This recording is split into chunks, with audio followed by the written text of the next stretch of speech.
Hi అండి, అందరికీ నమస్కారం. Welcome to our channel. మనం ధనం కోసం, సంపద కోసం, ఐశ్వర్యం కోసం, భోగభాగ్యాల కోసం లక్ష్మీదేవిని ఆరాధన చేస్తూ ఉంటాం.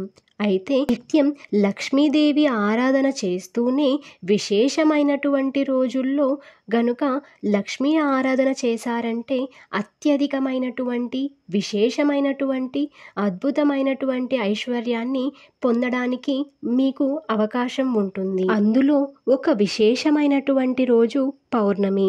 అందుకే పౌర్ణమి రోజు చేసేటువంటి లక్ష్మీ ఆరాధనని ఐశ్వర్య ఆరాధన అని పిలుస్తుంటారు. పౌర్ణమి రోజు కనుక మీరు లక్ష్మీ ఆరాధన చేశారంటే, అందులోన పౌర్ణమి శుక్రవారం కనుక కలిసి వచ్చినటువంటి రోజు లక్ష్మీ ఆరాధన చేశారంటే ఇక ఆ ఫలితాన్ని వివరించి చెప్పనక్కర్లేదు.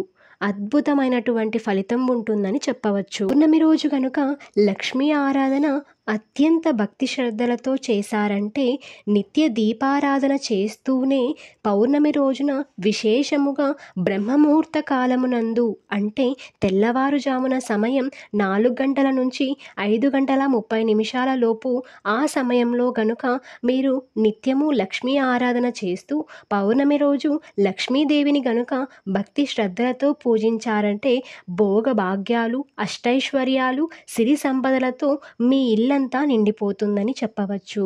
ఇంట్లో ఉన్నటువంటి దరిద్ర దేవత వెళ్ళిపోయి లక్ష్మీదేవి మన ఇంట్లోకి వచ్చి ఇంటి మధ్యలో సింహాసనం వేసుకొని కూర్చుంటుందని చెప్పవచ్చు. ఇలా పౌర్ణమి రోజున తెల్లవారుజామున సమయంలో నువ్వుల నూనెతో ఒక దీపం పెట్టి 3 ఒత్తులు వేసి, అలానే ఆవు నెయ్యితో ఒక దీపం పెట్టి 3 ఒత్తులు వేసి లక్ష్మీదేవి పద్మములో కూర్చొని ఉన్నటువంటి ఫోటో ముందు ఈ దీపారాధన చేసి పద్మాన్ని సమర్పించాలి.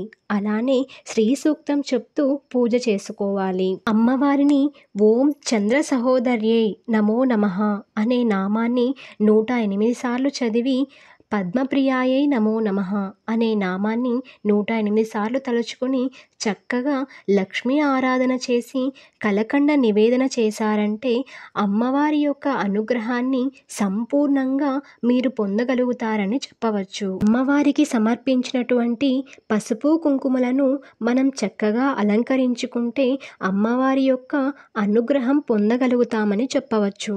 అందుకే పౌర్ణమి రోజు అమ్మవారి ఆరాధన చేసి పెరుగన్నం, కలకండ నైవేద్యంగా పెట్టి ఆ నైవేద్యాన్ని బయట వారికి కాకుండా మన ఇంట్లో వాళ్ళకు మాత్రమే ప్రసాదంగా స్వీకరించాలి. పెరుగన్నం చేయటానికి అన్నం అప్పటికప్పుడు వండినదై ఉండాలి. అలానే పెరుగు మాత్రం ముందు రోజు తోడు పెట్టినదైనా పర్వాలేదు. అన్నాన్ని చల్లార్చి పెరుగు వేసి కొంచెం బెల్లం వేసి అమ్మవారికి నివేదన చేయాలి. 11 పౌర్ణమిలు అయ్యేపాటికి అఖండ ఐశ్వర్యం కలుగుతుందంట.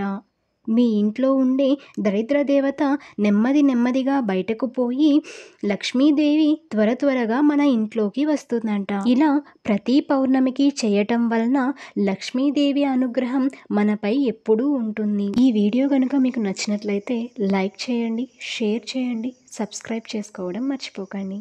Thank you for watching.